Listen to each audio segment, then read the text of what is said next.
Bonjour, cette vidéo s'adresse au public français et francophone. So, this video is for French-speaking people. I will do a video about this distillery later on in English. Okay, thanks. Donc voilà, passé ce petit préambule, j'inaugure cette nouvelle série de vidéos que je vous ai promise il n'y a pas très longtemps et que je vous avais en quelque sorte présenté lors un petit aperçu comme ça de toutes mes acquisitions whisky français ces derniers mois, afin de vous faire un petit panorama. Voilà, chose promise, chose due. Je commence à tout seigneur, tout honneur par la première distillerie historiquement produisant du whisky en France de manière professionnelle et commerciale. Je ne doute pas qu'il y ait eu des tentatives avant. Mais là, bien entendu, on parle de Warenghem, distillerie bretonne, et je vais vous expliquer en gros ce qu'il faut savoir, sachant que, comme je vais faire des dégustations, afin que la vidéo ne soit pas trop longue, je vais résumer un peu rapidement l'histoire de la distillerie et ce qu'elle fait, parce que je viens de mettre à jour un gros sujet dans la rubrique Gros Plan, sur mon site internet, sur lequel vous pouvez voir évidemment davantage de contenu en termes d'explications sur la distillerie et de photos.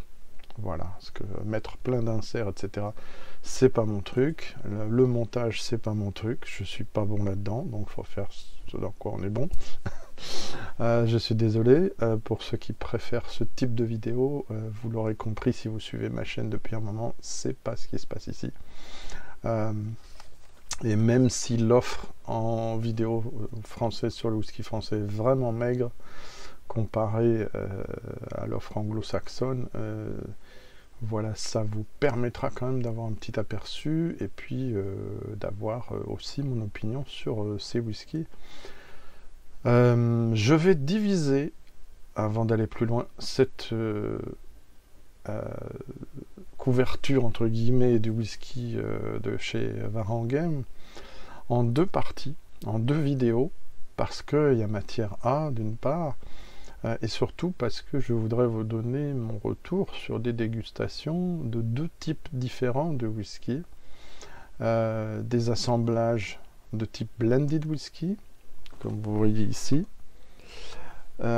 et parfois aussi d'ailleurs des assemblages.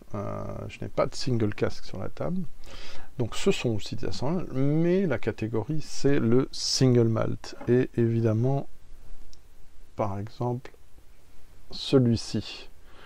Voilà.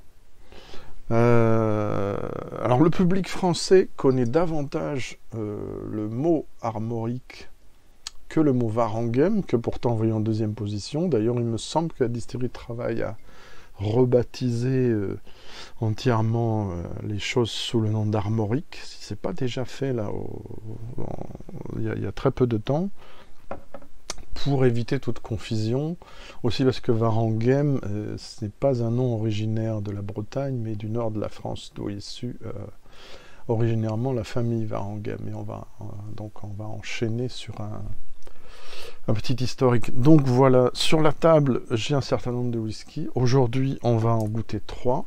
On va goûter le premier whisky français dans l'histoire du whisky français, whisky breton, simplement nommé whisky breton. Alors je suis pas sûr qu'ils soient encore en circulation, il n'est plus au catalogue de la distillerie, j'ai vérifié. Mais parfois on le trouve encore dans les grandes surfaces. Moi j'ai débuté avec ça, ma connaissance de cette distillerie. Ensuite une version qui est ancienne mais qui est toujours là sur le catalogue sur la rubrique produits de la distillerie, le Galeg. Et on va finir pour aujourd'hui avec quelque chose qui est plus largement produit aujourd'hui, qui est le produit phare en termes de blended whisky de la distillerie officiellement, donc le Braise Whisky, voilà, qui est apparu plus tard. En termes de single malt, je vais quand même le présenter très vite.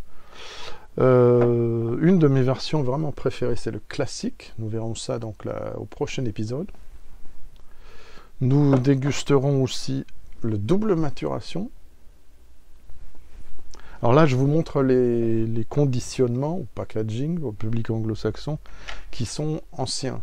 Ça a été relooké il n'y a pas très longtemps, mais comme j'ai de la réserve, j'ai des bouteilles d'avance pour un certain nombre de références, je n'ai pas besoin pour l'instant d'acheter des versions récentes, donc je ne peux pas vous les montrer. Mais elles sont sur le site. Et aussi cette version chérie, dans sa première version, donc à 40 au lieu de 46 actuellement. Voilà, donc sur la table, et vous voyez les couleurs sont assez claires, on va voir ça de plus près. Les 3 blended whisky, là il n'y a pas de coloration caramel. Et donc voilà pour une présentation très rapide. Maintenant un petit historique, petit contexte. Donc comme je vous le disais au début, la famille Warenghem est originaire du nord de la France. Elle s'installe en Bretagne en 1900 et dans la ville de Lannion. Donc, les whiskies français dont je voulais vous parler d'ailleurs dans cette série, j'ai pris la carte de la Fédération des whiskies de France et j'ai tout ce qui est en fluo en fait. Ce sont les whiskies qui sont dans ma collection. Oups, excusez-moi. Donc Warenghem, c'est ici, en Bretagne. Donc dans les Côtes d'Armor. Voilà. Donc on va poursuivre. Donc cette distillerie fabriquait au départ des eaux de vie de fruits, des eaux de vie diverses, plantes, fruits, etc. La production la plus connue, c'est l'élixir d'Armorique, une liqueur à base de 35 plantes et de miel. Lorsque Gilles Lézot rejoint la distillerie en 1983, non, en 1967, pardon. En 83, c'est le moment où il lance le premier whisky français, donc whisky breton, un blended whisky. Et même plus que ça, je vais vous en reparler tout à l'heure. Petite particularité. C'est aussi une nouveauté parce que ça n'existait pas en France. Donc la France est célèbre pour ses eaux de vie de fruits, ses cognacs, ses armagnacs, donc la distillation du vin, mais aussi des liqueurs à base de plantes, d'épices, etc. Donc je ne vais pas revenir sur ce gros contexte. Je ferai probablement à un moment donné, j'ai envie, quelque chose sur les autres spiritueux, et la demande est forte en anglais, notamment pour le cognac et l'armagnac, je trouve super. Et là, ceci, c'est pas un mystère parce que 98% environ, si j'ai bien compris, du cognac est exporté. Donc les premiers consommateurs ne sont pas français, c'est dommage, mais c'est comme ça. Mais il y a vraiment un pléthore de spiritueux français de qualité dont il faut parler. Donc je ferai aussi un numéro sur les cognacs et les armagnacs, voire 2, en les séparant, et quelque chose de plus large. Et j'aurai peut-être aussi des invités. Voilà, il y a plein de choses prévues qu'il faut que j'organise. Donc oui, puisque j'en parle, mais bon, je vais essayer de faire court. Là, ce numéro est surtout axé sur la dégustation. Mais voilà, comme les gens connaissent pas forcément les whiskies français, il faut que je fasse un petit contexte. Donc ce fameux WB, je mette en place aussi, j'ai pas beaucoup de... Voilà, ce fameux WB, c'est pas l'étiquette originale, c'est la suivante. Mais j'achète ça depuis plus de 15 ans, donc c'est vraiment quelque chose de... Là, c'est une bouteille quand même qui date de quelques années, on va y revenir.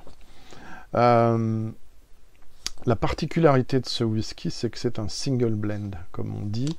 C'est pas une dénomination officielle, donc elle n'est pas retenue par exemple la SWA en Grande-Bretagne, mais ça signifie quoi? Ça signifie que dans un blended whisky, pour ceux qui ne connaissent pas, je suis obligé de rappeler des choses un peu générales, vous avez grosso modo une majeure, même plus qu'une majeure, les 3/4 du contenu, c'est ce qu'on appelle du grain non noble, entre guillemets, c'est-à-dire des céréales qui coûtent moins cher à produire que l'orge, du maïs en général, pour les blended whisky écossais.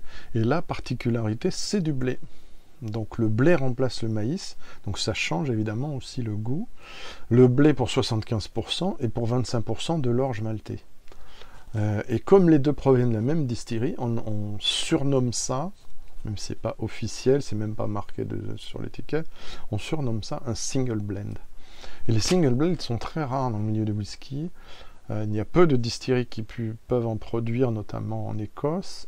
Il y a Ben Nevis qui en a produit dans le temps, Lochside qui est fermé, mais également Loch Lomond qui est en capacité d'en produire. Voilà, mais hormis ces 3 ou 4 distilleries, quasiment très peu de possibilités d'en faire. Et bien sûr, en France, il y a aussi, si elle le voulait, la distillerie des Menhirs et quelques autres.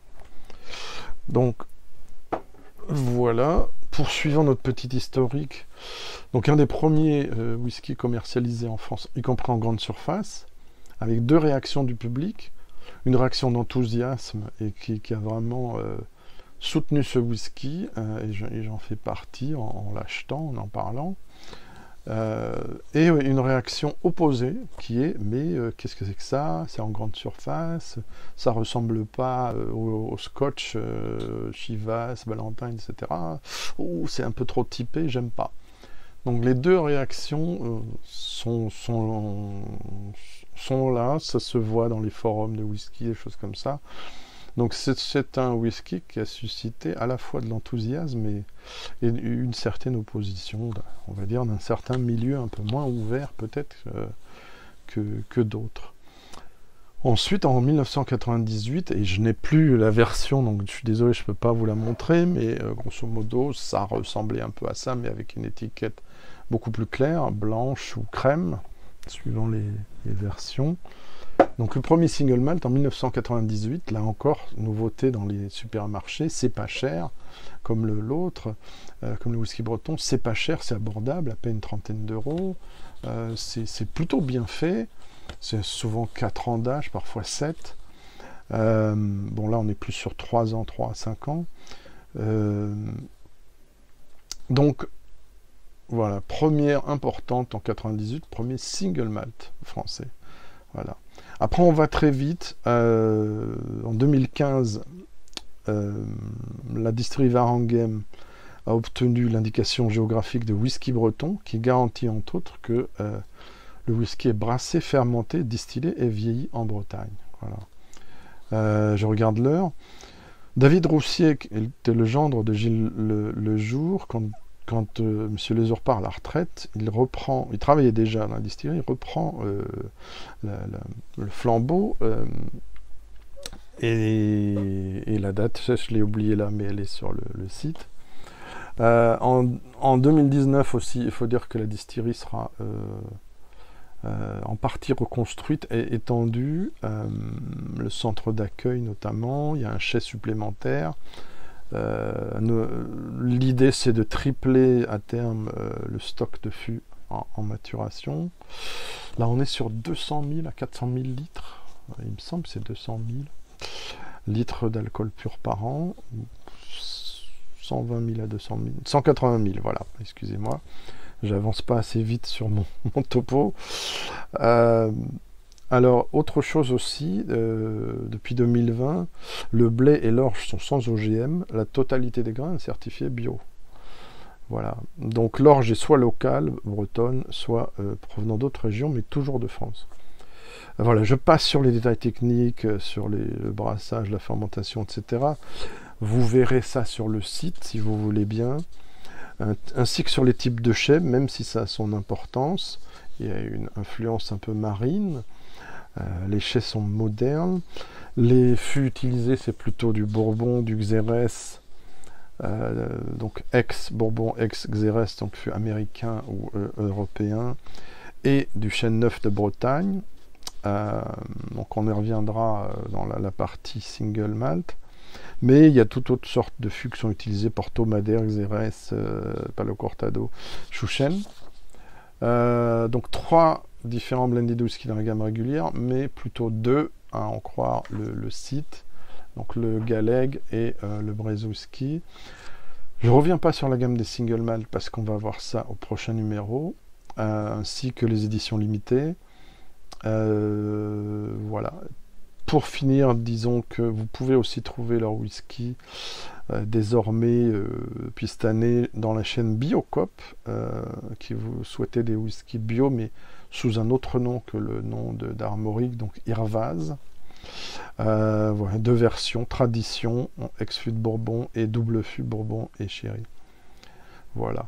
Depuis 1 ou 2 ans, je crois, autre particularité pour cette distillerie, qui est la plus grande en termes de production en France, pour ce qui concerne le whisky, c'est un atout supplémentaire qui est donc depuis peu la distribution de ces whiskies en Grande-Bretagne, et c'est important, par l'intermédiaire de Gordon et MacPhail, tandis qu'aux États-Unis, voilà, vous verrez ça sur le site, c'est une autre société qui s'en occupe.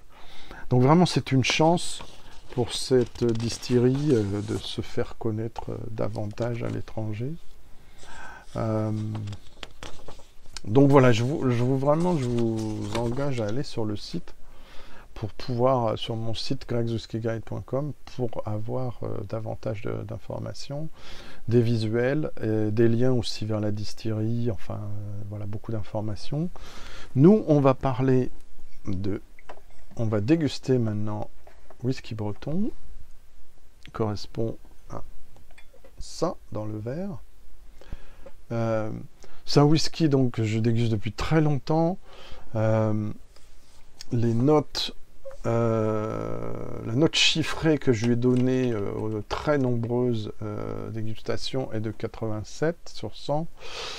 Ça peut paraître élevé, mais ça correspond à la qualité, la formule qui est à la fois originale et efficace, et aussi la constance, parce que ça fait un moment que je les goûte et que je les achète, et la constance vraiment dans la production. Ma bouteille est assez ancienne, je pense qu'elle a peut-être 5 ou 7 ans, peut-être plus, mais j'en ai vu il y a quelques années encore. Pas sûr que vous puissiez trouver ça sauf dans des supermarchés ou des boutiques où ça prend un peu la poussière. Mais voilà, parce que c'est le premier whisky français historiquement, je me devais quand même de vous le présenter. Alors au nez, on a vraiment la douceur du blé, la finesse c'est beaucoup sur les céréales. Il y a aussi une certaine vivacité herbacée, une note plaisante de vanille, des agrumes. Et ce que j'aime beaucoup dans cette distillerie et aussi dans cette version, de la pomme cuite. Voilà, cuite au four. Une belle note de pomme golden. Voilà, et plutôt une petite note de gingembre, poivre presque blanc ici. Voilà, une vague note, trace de gentiane, de verveine derrière. Voilà, on va déguster. Santé. Kiermat pour nos amis bretons.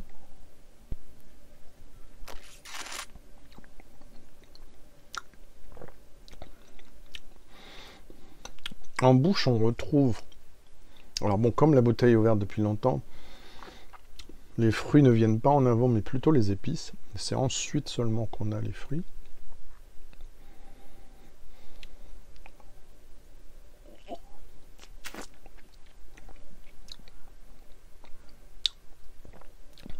À nouveau, les notes herbacées, un petit côté fleurs sauvages, traces de gentiane, mais il y a très peu, il y a une très vague amertume, mais c'est très peu, parce qu'elle est contrebalancée derrière par les fruits compotés, la pomme, peut-être une trace de poire aussi, il y a de jolis esters encore, mais elles sont plus puissantes dans les autres versions. Et on est vraiment sur quelque chose d'équilibré, avec une belle note de retour d'épices aussi. On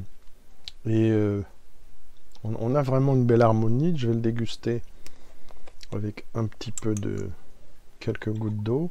Alors c'est un whisky aussi, je tiens à le préciser, même si ça va en choquer certains, qui tient très bien sur glace, et c'est aussi un plaisir pour moi de le déguster ainsi.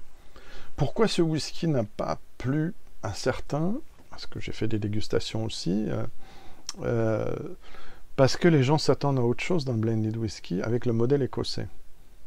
Or ici, on n'a pas de notes fumées, mais on a des notes légèrement marines, assez végétales, et un profil un peu floral, assez végétal, herbacé et relativement fruité. Ça peut déconcerter aussi parce qu'il n'y a pas des masses de grains comme ça, de maïs avec des fûts un peu surbrûlés, comme parfois on a dans les blended scotch, avec aussi ce caramel ajouté qui flingue un peu tout, qui rend les choses un peu mates. Et d'ailleurs ça se voit au niveau de la couleur des bouteilles souvent, vous savez très vite que vous avez affaire à quelque chose de coloré artificiellement.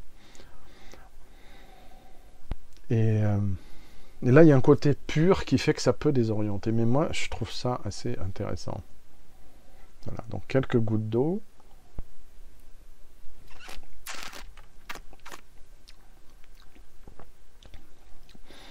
La même chose, végétal, fruité, épicé, mais avec un peu plus de douceur, un petit retour de vanille. Le côté marin est vraiment suggéré, il n'est pas affirmé. Il n'y a pas de côté médicinal pour être clair, mais il y a une vague sensation presque d'algues, une sensation un peu marine. On n'a pas les embruns qui est un peu le signe de Talisker par exemple, qui pourrait nous dire ah, c'est sûr que c'est marin, ou la salinité d'un Olputenay ou d'un Scapa, mais on est en bord de mer, même si ça n'est pas marqué. Voilà, donc moi j'ai donné 87 à ce très joli blended whisky, qui a un meilleur rapport qualité-prix en blended whisky, c'était quoi, 10-12 € pendant longtemps. Donc voilà, whisky breton. Donc 75% blé, 25% malt. Ce qui est très intéressant dans mon choix, surtout dans le choix de la distillerie, mais mon choix de dégustation aujourd'hui, c'est qu'en fait on va monter graduellement en pourcentage d'orge maltais. Et c'est pour ça que je voulais faire et pas m'en tenir que au Braise Whisky, pour ça que je voulais faire cette comparaison.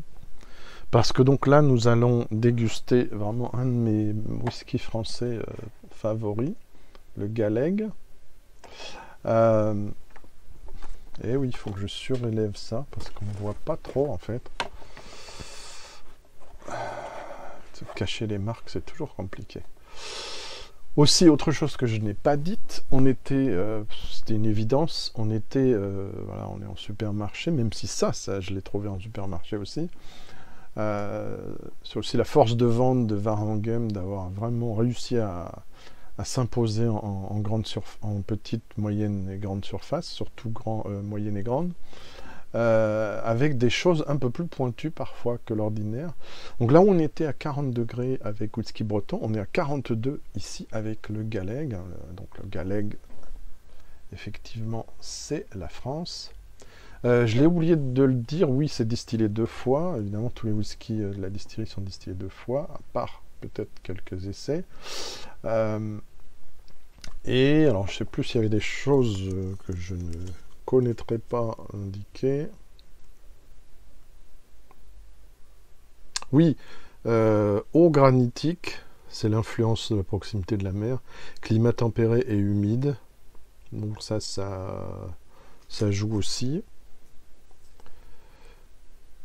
Alors les fûts ne sont pas précisés, mais par contre, bon, ex-Bourbon à mon avis, mais par contre, comme vous le voyez, je trouve ça super de l'avoir mis sur l'étiquette, on est à 50% de grains et 50% de malt, donc 50% de blé, 50% d'orge.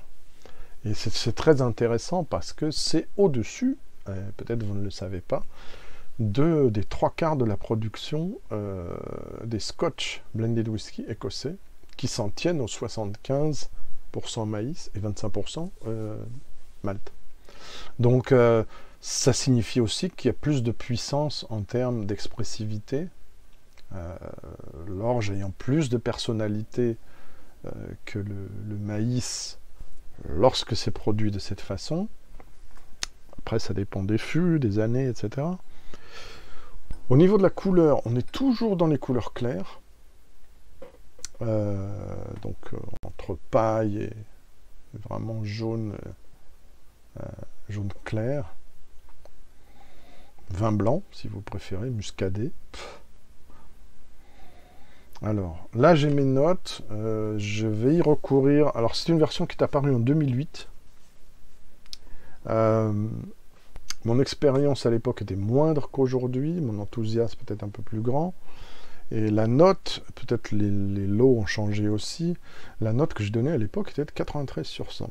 Donc je l'ai révisée avant de faire cette vidéo, et elle est désormais de 91,5 sur 100, qui est une très très bonne note, surtout pour un blend. Même pour tout whisky d'ailleurs, je ne vous le cache pas. Donc, je vais compléter mes notes du nez, si j'en trouve pas beaucoup. Aussi, oui, j'ai oublié de préciser pourquoi je suis en retard sur ces épisodes français. C'est parce que j'ai eu des gros soucis respiratoires et bronchiques qui m'ont fait arrêter toute dégustation pendant presque plus de 15 jours. Et donc, tous les numéros comme celui-ci que je voulais faire sur le whisky français, tout ça, ça a été repoussé. Donc, désolé d'être un peu en retard. Donc j'ai dégusté ce whisky pour la première fois en Whisky Live Paris. Alors là j'ai plus de précision. Donc il est constitué... Le distillat a bénéficié d'abord d'une maturation de 6 mois en fût de sherry, donc Xérès en français, Oloroso, la plupart du temps, avant d'être mis à vieillir en fût de bourbon et d'être assemblé à du whisky de grain, donc de blé. Voilà. Alors j'ai dit couleur miel d'acacia sur mes notes. Alors oui, je vais voir si les notes d'aujourd'hui correspondent à ce que j'avais marqué. Oui, je suis d'accord. Très marqué par les notes d'ester, bonbons anglais, fruits exotiques, d'un hédonisme bluffant et enthousiasmant. Il parvient en filigrane à conserver une partie du caractère typé de la distillerie. Pommes et poires cuites, influence marine, superbe nez. Donc oui, là vraiment, c'est magnifique parce qu'il y a à la fois des notes un peu pâtissières, vanillées.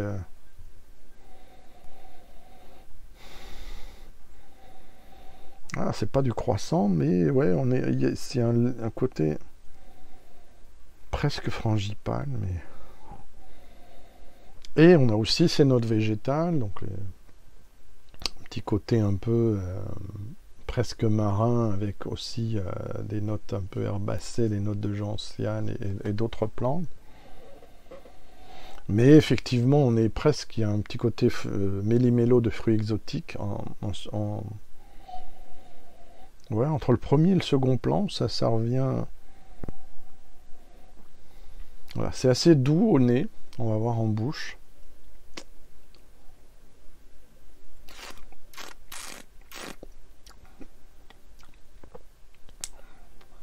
Ah, c'est magnifique. J'aime beaucoup cette version. Ça fait plusieurs bouteilles que j'en achète. Et plusieurs fois que j'en achète, et j'en ai encore une d'avance. Hélas, alors il faut que je vous dise que ce n'est pas le bouchon d'origine. Parce que pour préparer cette vidéo, heureusement que je n'ai pas fait en direct l'ouverture, parce que le bouchon a cassé, comme je l'ai depuis 10 ans. Donc c'est ça le bouchon d'origine. Et donc j'ai dû filtrer, etc. et voilà. Et je suis sûr que le bouchon cassera pour la prochaine. Donc je vais garder celui-ci qui est... C'est presque... Ce qui est étonnant, c'est que c'est presque fumé. Il y a une suggestion de fumée. Au début, j'ai cru que les whiskies Warenghem étaient tourbés, fumés. On m'a dit que non après. Et c'est seulement depuis quelques années... peu d'années que, comme je l'explique dans mon sujet sur mon site, qu'il y a des versions tourbées qui sont expérimentées et puis sorties, alors, souvent pour l'instant de manière limitée, mais il y en a actuellement 2 sur le marché, mais du single malt, pas du blend. Ça pourrait être intéressant d'avoir une version tourbée du blend. David, si vous m'écoutez. Alors,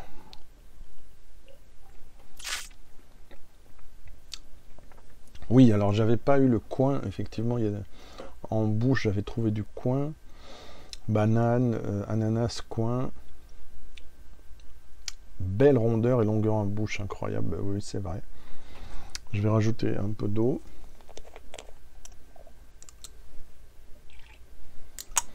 Alors ça aussi, ça fonctionne sur glace, je dois le dire.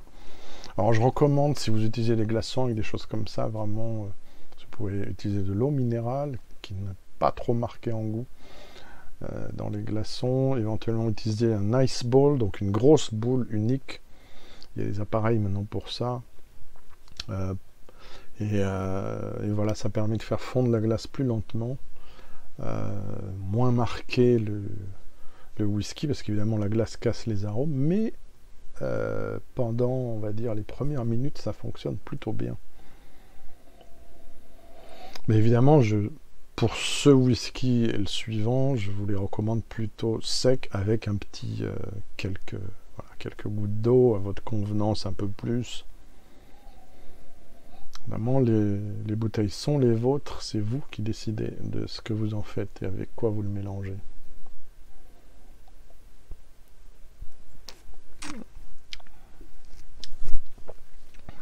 Ah, c'est magnifique.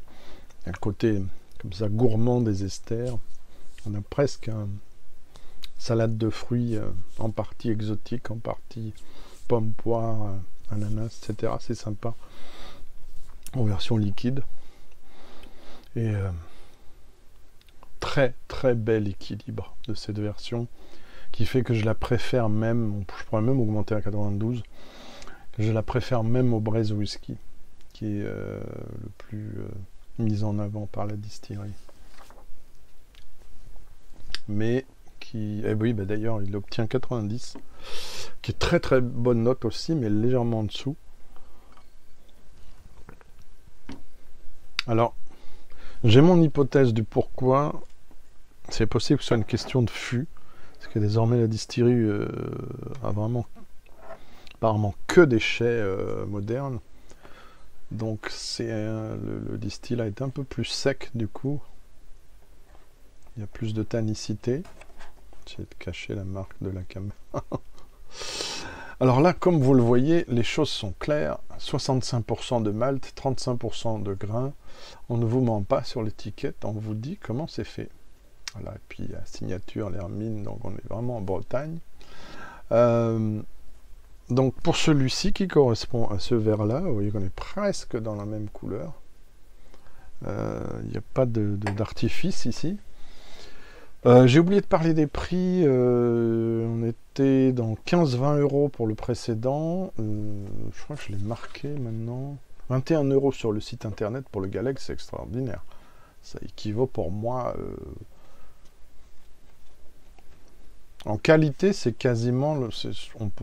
C'est presque mieux que l'Artist Blend de Compass Box, à mon avis. Mais bon, je ne vais pas être Compass Box. 35 à 40 € pour le Braise Whisky. Pourquoi je dis 40? Parce que souvent, hors la distillerie, c'est plus cher. Sinon, c'est 34,80 €. Qu'est-ce que je peux dire d'autre? Après, il faut déguster. On va déguster. Parce que le temps passe, encore une fois. Dans la prochaine vidéo, je serai beaucoup plus bref sur la distillerie, ce qui me permettra, comme j'ai davantage de versions à déguster, d'essayer d'éviter d'être plus long que celle-ci. Alors là, ce qui frappe, c'est la vanille. La séduction de la vanille qui arrive au premier plan.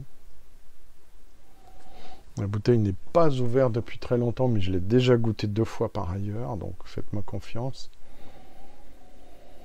Oh, c'est magnifique, un bain de vanille avec presque des notes d'amande, presque de lait d'amande. Avec... J'avais pas remarqué, mais moi je dirais presque une note de pistache, c'est assez étonnant. Des fruits secs comme la pistache. C'est très rare que je note pistache. des épices douces, toujours des pommes, un peu d'ananas et de poire. Mais c'est vraiment au second plan. Mais vraiment, là, ce qui me frappe aujourd'hui, c'est que j'ai déjà dégusté 2 fois même cette bouteille, mais c'est cette note un peu de lait d'amande à la pistache qui est extrêmement plaisante et encore une fois un peu pâtissière. Superbe. Santé.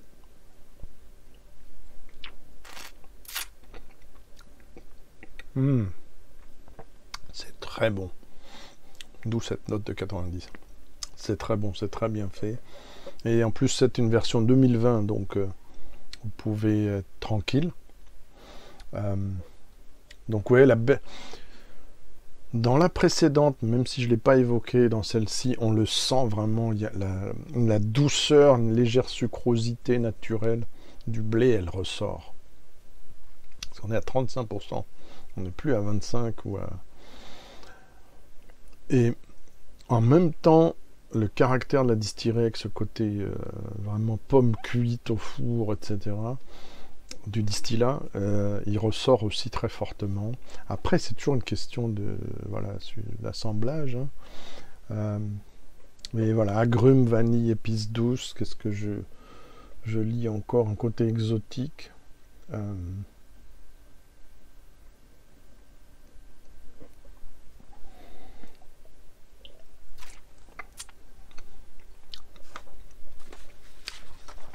On est à 42, j'ai oublié de le dire là aussi. 42% d'alcool. C'est superbe, c'est très bien fait, c'est léger, c'est gourmand en même temps, c'est élégant et équilibré. C'est tout ce qu'on demande à un bon blend. Rajouter quelques gouttes. Je ne fais pas l'essai en vidéo avec la glace ou en mix avec d'autres. C'est pas le but. Comme je vous l'ai dit, ça peut se faire. Puis ça prendrait trop de temps. Mais voilà, c'est le fleuron du whisky français qui vraiment, c'est l'étendard qui avance et qui a précédé tout ce qui suit historiquement. Les premières sorties d'autres distilleries viendront qu'un an après. Et puis pour certaines, c'est vraiment une production périphérique et ça se sent. Et même si Varanguem fait d'autres produits, le whisky est quand même au centre de la production, on y consacre le soin nécessaire.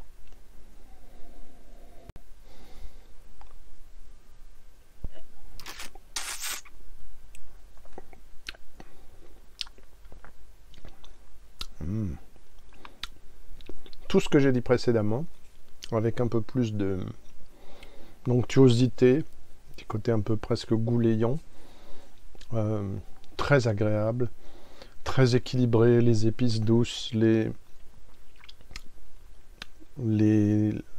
petits côtés herbacés, mais fruités, vanillés, agrumes, et de beaux esters derrière. Vraiment, c'est très bien fait. Voilà. C'est déjà assez long. Merci pour avoir regardé cette vidéo. Si vous l'aimez, il faut, si vous le souhaitez, vous pouvez mettre un pouce j'aime, partager cette vidéo sur les réseaux sociaux, vous abonner si pas déjà fait, appuyer sur la cloche de notification pour être au courant des prochaines vidéos, surtout que là, ça démarre la série des vidéos françaises, en français de whisky français. La semaine prochaine, normalement, vous aurez le volet numéro 2 consacré au single malt. Donc, restez à l'écoute. Et à bientôt. Merci beaucoup.